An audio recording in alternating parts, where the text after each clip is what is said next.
School ബസ്സിൻ്റെ ഒരുപാട് നല്ല വിശേഷങ്ങൾ പങ്കുവയ്ക്കാൻ ഫ്ലവേഴ്സിലെ സ്റ്റാർ ലൈഫിൽ ഞാൻ എത്തുന്നുണ്ട്.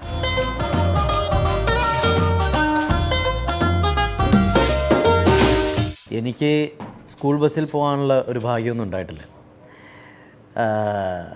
ഇന്ന് സത്യം പറഞ്ഞിട്ടുണ്ടെങ്കിൽ ഈ പറഞ്ഞ പോലെ മിലിറ്ററിക്കാർ വീരവാദം പറയുന്ന പോലെ നമുക്ക് വീരവാദം പറയാൻ പറ്റുന്ന രീതിയിൽ ആയിരിക്കും ഒരു പക്ഷേ ഇത് പറയാൻ പറ്റുന്നത്. ഒരു 2-3 കിലോമീറ്റർ നടന്നു തന്നെയാണ് പണ്ട് മുതലേ സ്കൂളിൽ പോയിട്ടുള്ളത്.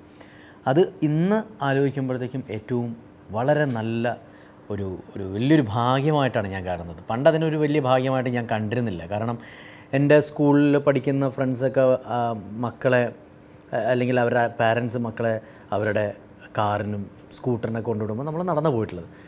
പക്ഷേ ആ നടക്കുമ്പോൾ നമ്മൾ പ്രകൃതിയെ കുറേ അറിഞ്ഞിരുന്നു എന്നുള്ളതാണ് സത്യം. മഴ പെയ്യുമ്പോൾ മഴ കൊണ്ടിരുന്നു എല്ലാം. മറ്റവരെന്ന് പറഞ്ഞാൽ പെട്ടെന്ന് ചിലപ്പോൾ വീട്ടിലെത്തുമായിരിക്കും റെയിൻ കോട്ടിലും കാര്യങ്ങളൊക്കെ പോയിരുന്നെങ്കിൽ നമ്മുടെ പുസ്തകക്കെട്ടുകൾ മഴ പെയ്യാതെ മഴ കൊള്ളിക്കാതെ അങ്ങനെയൊക്കെ നടന്നിരുന്ന കുറേ നല്ല മൊമെൻറ്റ്സ് നമ്മുടെ മുഹൂർത്തത്തിലുണ്ട്. എൻ്റെ മക്കൾ സത്യം പറഞ്ഞാൽ ഭാഗ്യം ചെയ്തവരല്ല എന്ന് ഞാൻ പറയും. കാരണം അങ്ങനത്തെ സ്വീറ്റ് മെമ്മറീസും അവർക്ക് ഭാവിയിൽ ഉണ്ടാവില്ല. പുറത്ത് മഴ പെയ്യുമ്പോൾ അകത്തിരുന്ന് ടാബിൽ കളിക്കുന്ന മക്കൾക്ക് എന്ത് നല്ല ഇതുണ്ടാവാനാണ്. പക്ഷേ എൻ്റെ ഏറ്റവും വലിയ സന്തോഷം ചില സമയത്തെങ്കിലും മക്കൾ പറയാറുണ്ട്, ഞാൻ മഴയത്ത് കുളിച്ചോട്ടാച്ചാ. ഒരിക്കലും മക്കളെ മഴയത്ത് കുളിക്കാൻ പാടില്ല, പനി വരുമെന്ന് ഞാൻ പറയാറില്ല. പോയി കുളിക്കടേ, പോ. എൻ്റെ മക്കളെയും പ്രകൃതി അറിഞ്ഞ് ജീവിക്കണം എന്നാഗ്രഹിക്കുന്ന ഒരു പാരൻ്റാണ് ഞാൻ. പക്ഷേ എത്രമാത്രം അത് നടക്കും എന്നൊന്നും എനിക്കറിയില്ല. അവർ എക്സൈറ്റഡ് ആവുന്നത് ഷോപ്പിംഗ് മാളും അല്ലെങ്കിൽ ഈ പറഞ്ഞ പോലെ ഐപാഡും മൊബൈലും അതിലെ പുതിയ ആപ്പുകളിലൊക്കെ തന്നെയാണ്. ഈ സിനിമ സംസാരിക്കുന്നത് അതുതന്നെയാണ്. നമ്മൾ പാരൻസ് മക്കൾക്ക് കൊടുക്കേണ്ടത് ഐപാഡും അല്ലെങ്കിൽ പുതിയ CDകൾ മേടിക്കാനുള്ള പൈസ മാത്രമല്ല, അതുമാത്രമല്ല സന്തോഷം. അവർക്ക് കൊടുക്കേണ്ടത് നമ്മുടെ സമയമാണ്. ആ സമയം കൊടുക്കുമ്പോൾ മക്കളും അച്ഛനും തമ്മിലുള്ളൊരു ബോണ്ടിങ് ഉണ്ടാവും, അതിലൊരു സുഹൃത്ത് ബന്ധം ജനിക്കും. ഈ സുഹൃത്തുക്കൾ ഇല്ലാതെ വരുമ്പോൾ അച്ഛൻ നല്ലൊരു സുഹൃത്തായില്ലെങ്കിൽ അമ്മ നല്ലൊരു സുഹൃത്തായില്ലെങ്കിൽ മക്കൾ സ്വാഭാവികമായിട്ടും നല്ലൊരു സുഹൃത്തിനെ അന്വേഷിച്ച് പോവും. അവർ വിളിക്കുമ്പോൾ ഇറങ്ങിപ്പോവുകയും ചെയ്യും. നമുക്കൊന്നും മിണ്ടാൻ പറ്റില്ല. നമ്മൾ പറയാറുണ്ട് നമ്മൾ നമ്മുടെ മക്കൾക്ക് വേണ്ടിയിട്ടാണ് ജീവിക്കുന്നതെന്ന്. ആ മക്കൾക്ക് വേണ്ടിയിട്ടാണ് ജീവിക്കുന്നതെങ്കിൽ ആ മക്കളുടെ കൂടെ വേണം ജീവിക്കാൻ. അവർക്ക് വേണ്ടിയിട്ടുള്ള സമയം നമ്മൾ പെർമിറ്റ് ചെയ്തേ പറ്റുള്ളൂ. അതല്ലാന്നുണ്ടെങ്കിൽ ഒരു നല്ലൊരു കുടുംബജീവിതം ഉണ്ടാവില്ല എന്നാണ് എനിക്ക് തോന്നിയിട്ടുള്ളത്. അപ്പോൾ അങ്ങനത്തെ കുറേ നല്ല മെസ്സേജുകളുള്ള എന്ന് വെച്ചാൽ സ്പൂൺ ഫീഡിംഗ് എന്നല്ല ഞാൻ പറയുന്നത്, ഉപദേശ ലൈനിലുള്ള സിനിമയല്ല സ്കൂൾ ബസ്. തിരിച്ചറിവുകൾ ഉണ്ടാക്കാൻ പറ്റുന്ന നല്ലൊരു സിനിമയാണ് school bus.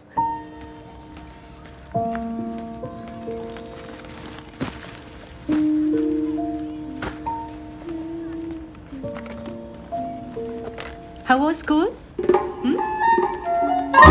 നന്നായിട്ടുണ്ടായിരുന്നു.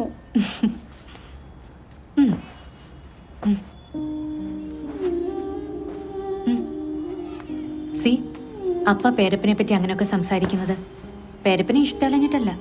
V do love him. നിങ്ങൾക്കും പേരപ്പനെ ഇഷ്ടമാണെന്ന് എനിക്കറിയാം.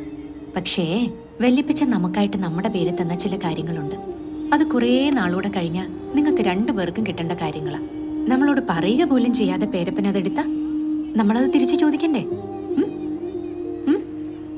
ഇപ്പൊ നിന്റെ ഒരു ടോയ് ഇവൻ അങ്ങ് എടുത്തോണ്ട് പോയാ നീ തിരിച്ചു ചോദിക്കില്ലേ? അത് മാത്രം അപ്പേ ഞാനും ചെയ്യുന്നത്, അല്ലാതെ പേരപ്പനെ നമ്മൾ ഉപദ്രവിക്കുന്നൊന്നുമില്ല. I want both of you to know that we are not bad people. കേട്ടോ?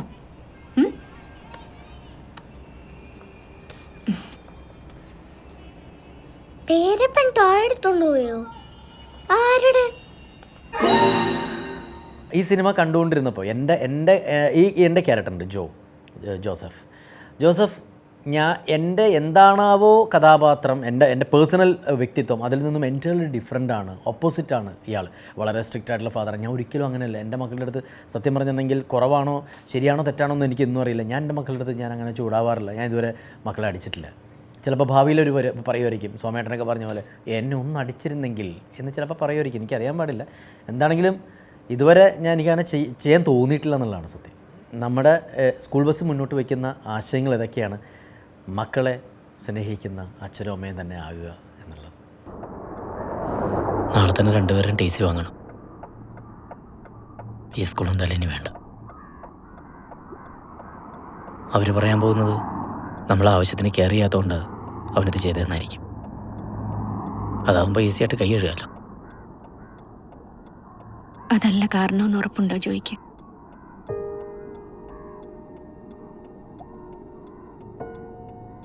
തെറ്റ് കാണുമ്പോൾ വഴക്ക് പറയും. അതവന് വേണ്ടിയാ. നിന്റെ മോഡേൺ പാരൻറ്റിങ്ങിൻ്റെ നിയമം വേറെയാണോന്ന് എനിക്കറിയില്ല. ജോ, നമുക്ക് വഴക്ക് കൂടണ്ട ജോ, പ്ലീസ്. ചെയ്യാതിരുന്ന കാര്യങ്ങൾ മാത്രമാണല്ലോ ഹൈലൈറ്റ്. ലാളിച്ചിട്ടില്ല, സ്കൂളിലെ വിശേഷങ്ങൾ ചോദിക്കാറില്ല, കൂടെ കളിക്കാറില്ല, ഓൾവേസ് സ്ട്രിക്റ്റ്. അക്കമിട്ട് നിർത്തിക്കോളും. അവനൊരു സങ്കടമായിട്ട് എൻ്റെ അടുത്ത് വന്നിരുന്നെങ്കിൽ ആര് കൂടെ നിന്നില്ലെങ്കിലും ഞാൻ നിൽക്കുമായിരുന്നു എന്ന്. കുട്ടിക്ക് ഉഷിക്കേണ്ട കാര്യമൊന്നും എനിക്കില്ല. പക്ഷെ അവൻ വന്നില്ലല്ലോ ജോ, നമ്മൾ രണ്ടാളുടെ അടുത്തും വന്നില്ലല്ലോ. അങ്ങനെ വന്നാൽ സാരമില്ലെന്ന് നമ്മൾ പറയുമെന്ന് അവൻ ഉറപ്പില്ലായിരുന്നു. എന്ത് കണക്കെടുപ്പ് നടത്തിയാലും വേറെ എന്ത് നമ്മൾ അവന് കൊടുത്തിട്ടുണ്ടെങ്കിലും ആ ഉറപ്പ് അവന് തോന്നാത്തടത്തോളം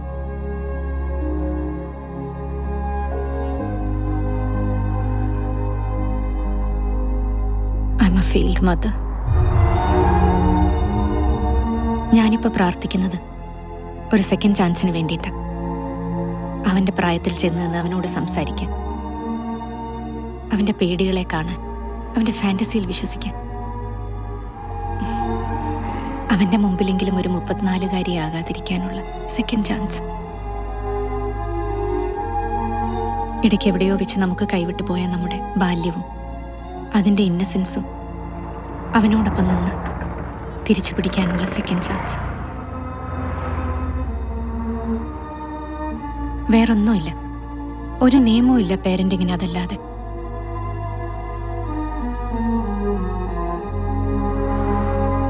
പക്ഷെ അവനെ ഇനി ഒരിക്കലും കാണാതിരിക്കാനുള്ള സാധ്യത വേണ്ടി വന്നു. അതെനിക്ക് മനസ്സിലാകാൻ, ആഗ്രഹിക്കാൻ.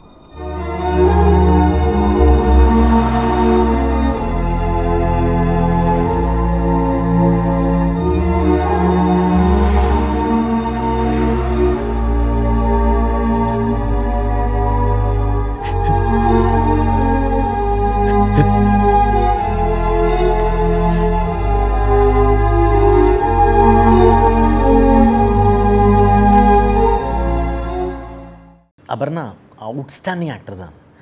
ഈ അപർണ എന്നുള്ളത് മാത്രമല്ല, ഇന്ന് മലയാളം ഇൻഡസ്ട്രിയിൽ നിൽക്കുന്ന എല്ലാവരും ഗംഭീരമായിട്ടുള്ള പെർഫോമൻസ് കാഴ്ചവെക്കുന്നവരാണ്.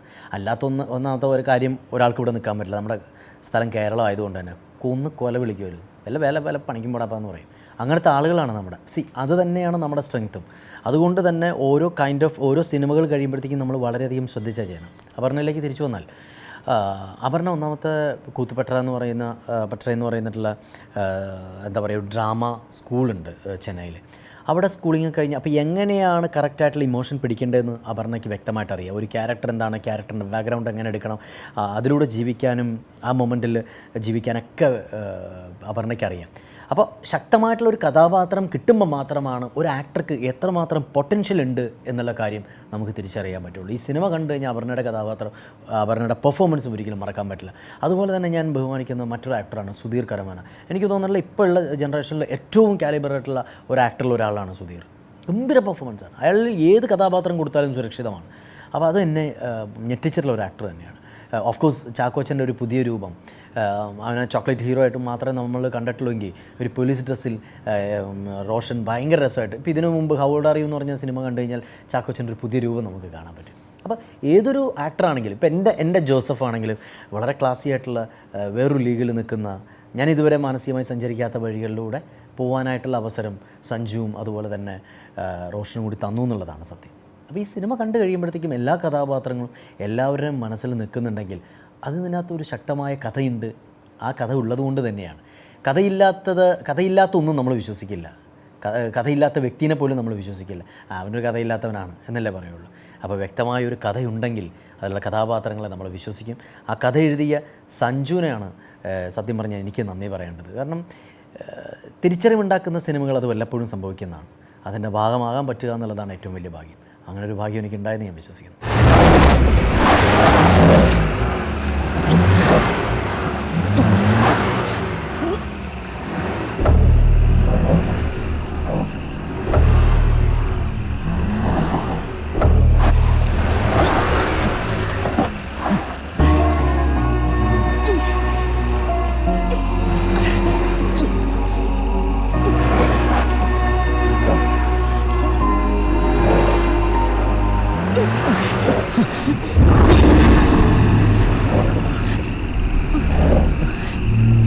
വേണ്ട, അറിഞ്ഞാൽ ചിലപ്പോൾ അവർ തിരിച്ചു പോണെന്ന് പറയും.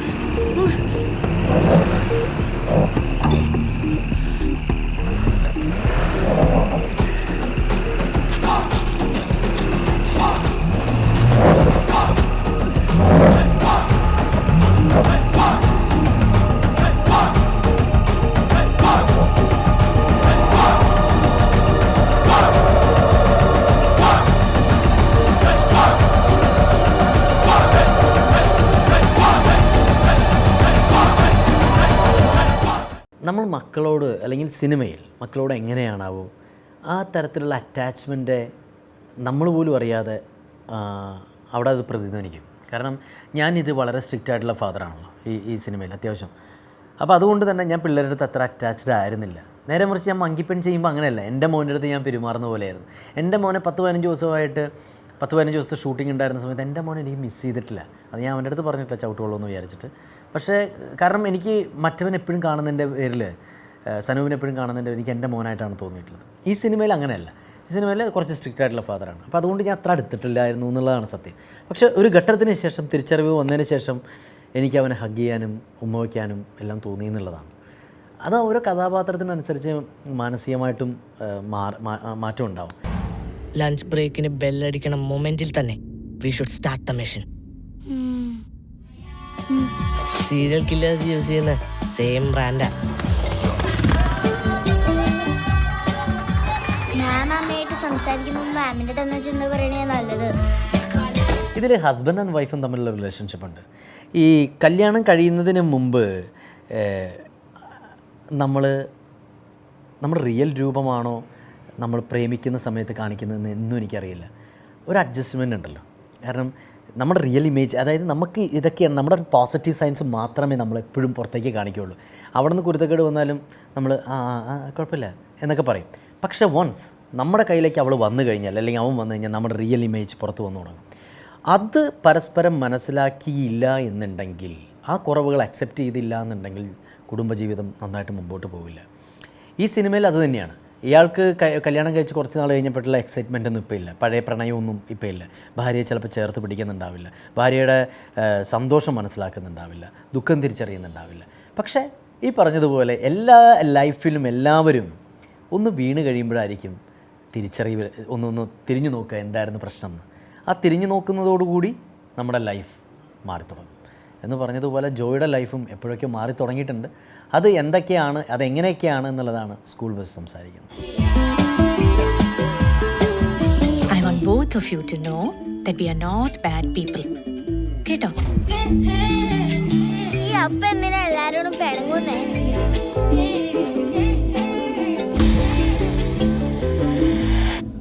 തെറ്റ് കാണുമ്പോൾ വഴക്ക് പറയും, അതവന് വേണ്ടി. ഒരു റിയൽ സംഭവം കഴിഞ്ഞ ദിവസം ഉണ്ടായി. ചെറുക്കൻ മോൻ ആദി ഒരു പരിപാടിയും ചെയ്യില്ല കേട്ടോ. ഫുൾ ടൈം എഡിറ്റിങ്ങും ഡയറക്ഷനും കമ്പ്യൂട്ടറിൻ്റെ മുമ്പിൽ തന്നെയാണ്. അപ്പോൾ നമുക്ക് തന്നെ തോന്നി ഇവൻ ഇങ്ങനെ കഴിഞ്ഞ് വല്ല പിത്തം പിടിച്ച് പോകും. അപ്പോൾ ഞാൻ പറഞ്ഞ് കരാട്ടയ്ക്ക് കൊണ്ട് ചേർക്കാം. അച്ഛൻ ഞാൻ കരാട്ടെ ഓക്കെയാണ് അച്ഛൻ, എൻ്റെ മറ്റേ ഫ്രണ്ട് ഉണ്ട് അവൻ എനിക്ക് ഇടിക്കാം എന്നൊക്കെ പറഞ്ഞ് കരാട്ടയ്ക്ക് പുള്ളി പോയി ചേർന്നു. പിള്ളേർക്ക് എക്സൈറ്റ്മെൻറ്റ് തീരെയില്ലല്ലോ. ഒരു ദിവസം പോയി കഴിഞ്ഞാൽ അത്ഭുതം തീരുമല്ലോ. രണ്ടാമത്തെ ദിവസം തൊട്ട്, അപ്പോൾ ഞാൻ ഷൂട്ടിങ്ങിലാണ്, രണ്ടാമത്തെ ദിവസം തൊട്ട് മടി തുടങ്ങി, അവൾ വിളി തുടങ്ങി, ജയ ആദ്യത്തെ ദിവസത്തെ ആവേശമൊന്നും ഇല്ല. അപ്പോൾ ഞാനിവിടുന്ന് മോട്ടിവേറ്റ് ചെയ്യുന്നുണ്ട്, ആദ്യം വൈറ്റ് ഇത് കിട്ടിയാൽ നിനക്ക് അടിപൊളിയിടാ എന്നൊക്കെ പറയുന്നുണ്ട്. ബട്ടെ ഒരാഴ്ചയൊക്കെ കഷ്ടിച്ച് പോയി. 2 ക്ലാസ്സേ ഉള്ളൂ കേട്ടോ. സെക്കൻഡ് വീക്ക് ആയപ്പോഴത്തേക്കും പുള്ളിക്ക് 4 മണിയുടെ ക്ലാസ്സിൽ പുള്ളി ഒരു 3:30 ആയപ്പോഴത്തേക്കൊക്കെ കഷ്ടപ്പെട്ട് ചീത്തയൊക്കെ വിളിച്ച് വീട്ടിൽ നിന്ന് ഇറങ്ങിയിട്ട് എന്തോ എനിക്ക് തോന്നുന്നു, അല്ല 6 ആണ് കേട്ടോ ടൈം, 6 മണിക്കാണ് പുള്ളി വീട്ടിൽ നിന്ന് പോയത് തന്നെ. എന്തോ 6:15 എന്തോ ആയി. 7 മണിക്ക് ക്ലാസ് കഴിയും. അപ്പോൾ ഡ്രൈവർ പോയി പിക്ക് ചെയ്യും. 7 മണിക്ക് പുള്ളിനെ ചെന്ന് വിളിക്കാൻ പോകുമ്പോൾ മൂപ്പരില്ല. ഡ്രൈവർ വിളിക്കുന്നുണ്ട്, ചോദിച്ചേ ഇവിടെ ഇല്ലേ? അവിടെയൊക്കെ ചോദിക്കൂ. അവിടെ എല്ലാവരോടും അവൻ ചോദിക്കുന്നു, സെക്യൂരിറ്റീസിൻ്റെ അടുത്തൊക്കെ ചോദിക്കുന്നു, ഇല്ലല്ലോ, പുള്ളി പോയല്ലോ. വൈഫ് ടെൻഷനായി അപ്പം തന്നെ വിളിച്ചു, ഹലോ, കസിൻ്റെ വീട്ടിലേക്ക് വിളിച്ചു, എന്താ അവിടെ ഉണ്ടോ? ഇല്ല, ഇവിടെ ഇല്ല. എൻ്റെ അമ്മയെ ഭയങ്കര എല്ലാവരും പാനിക്കായി. കാരണം ആദ്യനെ കാണുന്നില്ല, മോനെ കാണുന്നില്ല. ഡ്രൈവർക്ക് അവിടെ ഉണ്ടാവും എന്നുള്ള രീതിയിൽ അവൻ തിരിച്ചിങ്ങനെ വന്നുകൊണ്ടിരിക്കുമ്പോഴത്തേക്കും എൻ്റെ വീട്ടിലേക്കുള്ളൊരു ഇടവഴിയുണ്ട്. പുള്ളി പാടി വന്നുകൊണ്ടിരിക്കുക. അവൻ അവിടെ നടക്കുന്ന ടെൻഷനോ കാര്യങ്ങളോ ഒന്നും അറിഞ്ഞിട്ടില്ല. അല്ല വണ്ടി വന്നില്ല, അതുകൊണ്ട് ഞാൻ ഇങ്ങോട്ട് പോകുന്നു. അപ്പോൾ വീട്ടിൽ ചോദിച്ചു നിനക്കൊന്ന് പറഞ്ഞുകൂടാ മതി. അല്ല അപ്പോൾ പിള്ളേർ വേറെ ഒന്നുമില്ല, പിള്ളേർ ഇങ്ങനെ പ്രായം ഇങ്ങനെ മാറിക്കൊണ്ടിരിക്കുക എന്നുള്ളൊരു തിരിച്ചറിവ് എനിക്ക് അന്നുണ്ടായി. ഒന്ന് കമ്മ്യൂണിക്കേറ്റ് ചെയ്തിരുന്നെങ്കിൽ, ഒന്ന് എൻ്റെ അടുത്ത് വൈഫിൻ്റെ അടുത്ത് വിളിച്ച് പറഞ്ഞിരുന്നെങ്കിൽ, അല്ലെങ്കിൽ അവൻ ക്ലാസ് കഴിയുന്നവരെ അവിടെ നിന്നിരുന്നെങ്കിൽ, ക്ലാസ് കഴിഞ്ഞിട്ട് വണ്ടി വരുന്നവരെ നിന്നിരുന്നെങ്കിൽ നമുക്ക് ടെൻഷൻ അടിക്കേണ്ടി വരില്ലായിരുന്നു.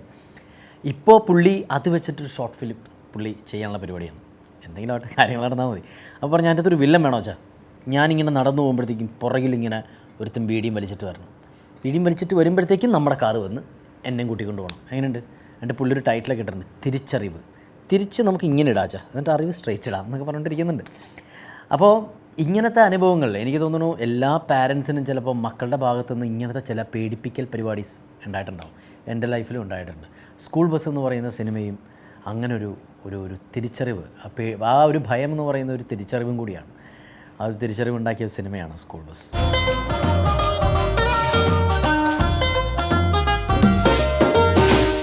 ഏതൊരു സിനിമ ചെയ്യുമ്പോഴും സംവിധായകനും ആക്ടറും തമ്മിൽ, സംവിധായകൻ്റെ ചെയറിലും ആക്ടറുടെ ചെയറിലോ ക്യാരവാനിലോ ഇരുന്ന് കഴിഞ്ഞിട്ടുണ്ടെങ്കിൽ ഒരു പ്രൊഡക്റ്റും നന്നാവില്ല.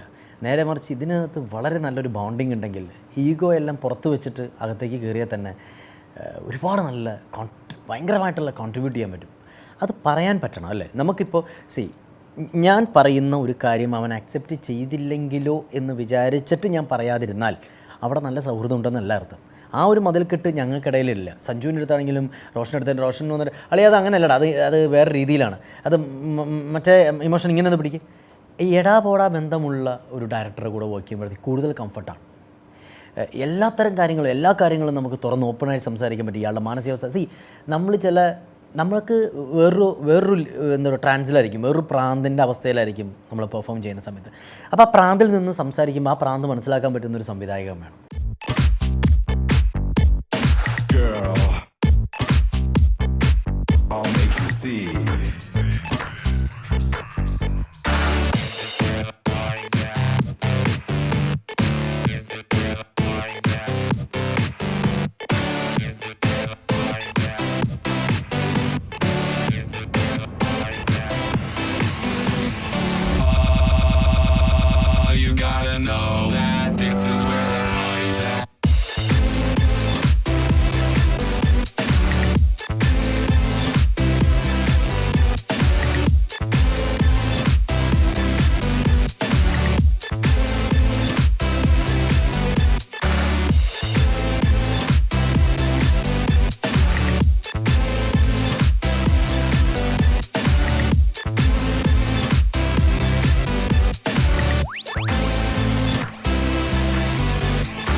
മുരളിച്ചേട്ടൻ ഒബ്വിയസ്ലി നമുക്ക് എന്താ പറയുക, ഹിന്ദി എന്നൊക്കെ തിരിച്ചു വന്ന ഒരു മലയാളി എന്ന് പറഞ്ഞാൽ തന്നെ നമ്മുടെ മലയാളി ആരും ആയിക്കോട്ടെ ഒന്ന് ദുബായി പോയി തിരിച്ചു വരുമ്പോൾ തന്നെ സ്വഭാവം മാറിപ്പോവും. ഞാൻ എൻ്റെ വീടിൻ്റെ അടുത്ത് നിന്ന് പണ്ടൊരുത്തൻ തമിഴ്നാട്ടിലേക്ക് ഒളിച്ചോടിപ്പോയി. ഇതറിഞ്ഞിട്ട് അവരുടെ വീട്ടുകാരും പുറകെ പോയി. അപ്പോൾ അവൻ്റെ വണ്ടി ഫ്രണ്ടിൽ പോവാം, പുള്ളി അറിഞ്ഞിട്ടില്ല. ഇങ്ങനെ പുറകെ പോയി അവൻ തമിഴ്നാട്ടിൽ ചെന്ന് ഇങ്ങനെ കാല് കുത്തിയപ്പോൾ തന്നെ അവൻ്റെ അച്ഛൻ കോളറി കയറി പിടിച്ചിട്ട് വന്നു. അപ്പോൾ ഇത് നാട്ടുകാരൊക്കെ അറിഞ്ഞു. പിറ്റേ ദിവസം ഇയാൾ പതിവ് പോലെ കുളിക്കടവിലേക്ക് വരികയാണ്. അപ്പോൾ ഒളിച്ചോടിയതൊക്കെ അവിടെ അറിഞ്ഞല്ലോ, പുള്ളി തമിഴ്നാട്ടിലേക്ക് ഒളിച്ചോടിയ കാര്യം. അപ്പോൾ കുമാരൻ ചേട്ടനൊക്കെ കുളിക്കാൻ നിൽക്കുന്നുണ്ട്. ആ എന്താണ് കുമാര, എല്ലാവർക്കും സുഖമല്ലേ എന്ന് ചോദിച്ചു. തമിഴ്നാട്ടിൽ ചെന്ന് കാല് കുത്തി അപ്പം തന്നെ വന്നത്. അതാണ് ഞാൻ പറഞ്ഞത് സ്വഭാവം മാറിപ്പോയത് എന്ന് പറഞ്ഞതുപോലെ. ഞാൻ വിചാരിച്ചു ഇങ്ങേര് ഹിന്ദി അമീർ ഖാൻ പരിപാടിയൊക്കെ കഴിഞ്ഞിട്ട് വരുമ്പോഴത്തേക്കും മനുഷ്യനായിരിക്കുമോ, നമുക്കറിയില്ലല്ലോ ഗ്രൗണ്ടിലാണോ നിൽക്കണേത്. പക്ഷേ ഞാനാണ് അയാളുടെ മുന്നിൽ അഹങ്കാരി എന്ന് ഞാൻ തിരിച്ചറിഞ്ഞു പോയി. അത്ര ഡൗൺ ടു എർത്ത് ആയിട്ടുള്ള ഒരു മനുഷ്യൻ. ദൈവമേ, ഇദ്ദേഹമാണ്. ഞാൻ റോഷനെടുത്തുണ്ട്, ഇത് തന്നെ ഇയാൾ തന്നെ ഇടേ സീക മുരളീധരൻ പറഞ്ഞു. അതേടാ, ഞാൻ പറഞ്ഞു എന്താടാ ഇത് ഇങ്ങനെ ഭയങ്കര മനുഷ്യനായിട്ട് പെരുമാറുന്നത്. അതായത് ഇത്രയും വലിയ സിനിമകളും ഇത്രയും വലിയ കോടികളുടെ സിനിമകളും ചെയ്തൊരു മനുഷ്യനാണെന്നുള്ളൊരു ഫീല് നമുക്ക് തന്നില്ല. അത് തന്നെയാണ് ഏറ്റവും വലിയൊരു കാര്യം. അത് തന്നെയാണ് അദ്ദേഹത്തിൻ്റെ ക്വാളിറ്റി. അതുകൊണ്ട് തന്നെയാണ് സി.കെ. മുരളീധരൻ എന്ന് നമ്മൾ പറയുന്ന രീതിയിലേക്ക് അദ്ദേഹം വളർന്നത്. മാത്രമല്ല റോഷൻ പുതിയ സിനിമകളുടെ കൂടെ നിൽക്കണം എന്ന് പറയുന്ന ഒരു ആഗ്രഹമുള്ള ഒരു വ്യക്തി. അങ്ങനെയുള്ള വ്യക്തികൾക്ക് മാത്രമേ ഈ ഇവിടെ മാറ്റങ്ങൾ ഉണ്ടാക്കിയിട്ടുള്ളൂ എന്നാണ് എനിക്ക് തോന്നിയിട്ടുള്ളത്. എന്നും ഒരേ കാര്യം ചെയ്യുകയും ഒരേ കാര്യം ചിന്തിക്കുകയും അതേ കാര്യം പ്രവർത്തിക്കുകയും ചെയ്യുന്നവൻ വിഡ്ഢിയാണ്. എന്ന് അവൻ ഡിഫറെൻ്റായിട്ട് തിങ്ക് ചെയ്തു തുടങ്ങുന്നു, ഡിഫറെൻ്റായിട്ടുള്ള ചിന്തകൾ വന്നു തുടങ്ങുന്നു, ഡിഫറെൻ്റായിട്ടുള്ള കാര്യങ്ങൾ ചെയ്തു തുടങ്ങുന്നു, ആ വ്യക്തികൾക്ക് മാത്രമേ ഈ ലോകത്ത് വളർച്ച ഉണ്ടായിട്ടുള്ളൂ. അപ്പോൾ അങ്ങനെ വളർച്ചയുള്ള ആളുകളുടെ കൂടെ വർക്ക് ചെയ്യുക എന്നുള്ളത് ഏറ്റവും വലിയൊരു ഭാഗ്യമാണ് തന്നെയാണ്.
നമ്മൾ ഷൂട്ട് ചെയ്യുമ്പോഴത്തേക്കും ഉൾക്കാടിലേക്ക് പോകുമ്പോഴത്തേക്കും നമുക്ക് വൈകുന്നേരം വരെ ചില ദിവസം പെർമിഷൻ കിട്ടില്ല. കാരണം എന്ന് വെച്ചിട്ടുണ്ടെങ്കിൽ നമ്മൾ പോകുന്ന വഴിക്ക് തന്നെ നമുക്ക് ഈ പറഞ്ഞ പോലെ മയിലിനെ കാണാം, എന്താ പറയുക, പുലിനെ കാണാം, എല്ലാം കാണാം. പേടിച്ചിട്ടൊക്കെയാണ് നമ്മൾ രാത്രി ഷൂട്ട് കഴിഞ്ഞ് വരുമ്പോഴത്തേക്കും നമുക്ക് ഭയങ്കര ഭയമാണ്. കാരണം ടക്കെന്ന് പറഞ്ഞ് വെളിച്ചം വരുമ്പോഴാണ് എന്താണെന്നറിയില്ല ഇവർ വന്ന് പെട്ടെന്ന് വട്ടം ചാടിയിട്ടൊക്കെ പോകും. ആനയൊക്കെ ഇതിങ്ങനെ വന്ന് ഹെഡ്ലൈറ്റൊക്കെ കഴിയുമ്പോഴത്തേക്കും ഫ്രണ്ടിൽ വന്ന് ഇങ്ങനെ നോക്കിയെന്നതാണ്.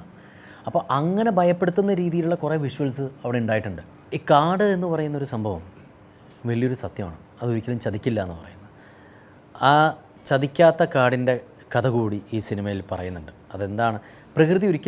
പ്രകൃതിയെ ഉപദ്രവിച്ചില്ല എന്നുണ്ടെങ്കിൽ പ്രകൃതി നമ്മളെ സ്നേഹിച്ചുകൊണ്ടിരിക്കും. പ്രകൃതിയെ ഉപദ്രവിച്ചാൽ പ്രകൃതി നമ്മളെ ഉപദ്രവിക്കും. അതാണിപ്പോൾ നമ്മൾ കണ്ടുകൊണ്ടിരിക്കുന്ന ചൂട് ഉൾപ്പെടെ, വെള്ളം ഇല്ലായ്മ ഉൾപ്പെടെ നമ്മൾ അനുഭവിച്ചുകൊണ്ടിരിക്കുന്നത് പ്രകൃതിയെ നമ്മൾ ഉപദ്രവിക്കുന്നുകൊണ്ടാണ്. പ്രകൃതിയെ സ്നേഹിക്കൂ, പ്രകൃതി നമ്മളെ സ്നേഹിക്കും എന്നും കൂടി കാണിച്ചു തരുന്ന സിനിമയാണ്. കാടിനൊരു രഹസ്യമുണ്ട്. കാട്ടിൽ പോയവർ തിരിച്ചു വന്നിട്ടില്ല, ഉൾക്കാട്ടിൽ പോയവർ മരിച്ചിട്ടുമില്ല. അവർക്കവിടെ നമുക്കറിയാത്ത കാവൽക്കാരുണ്ട്.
മക്കളെ സ്നേഹിക്കുന്ന പാരൻസ് ഉണ്ടെങ്കിൽ അച്ഛനും അമ്മയും സ്നേഹിക്കുന്ന മക്കളുണ്ടെങ്കിൽ തീർച്ചയായിട്ടും സ്കൂൾ ബസ് അതൊരിക്കലും മിസ് ചെയ്യരുത്. ഒരു 2 മണിക്കൂർ കൊണ്ട് കുറേ നല്ല തിരിച്ചറിവുകൾ ഉണ്ടാക്കാൻ പറ്റിയാൽ അത് പുസ്തകമാണെങ്കിലും സിനിമയാണെങ്കിലും അത് തന്നെയാണ് ഏറ്റവും വലിയൊരു കാര്യം. അപ്പോൾ അങ്ങനത്തെ ഒരു സിനിമ വല്ലപ്പോഴുമാണ് സംഭവിക്കുന്നത്. അതുകൊണ്ട് തന്നെ ഈ സിനിമ നിങ്ങൾ മിസ് ചെയ്യരുത്.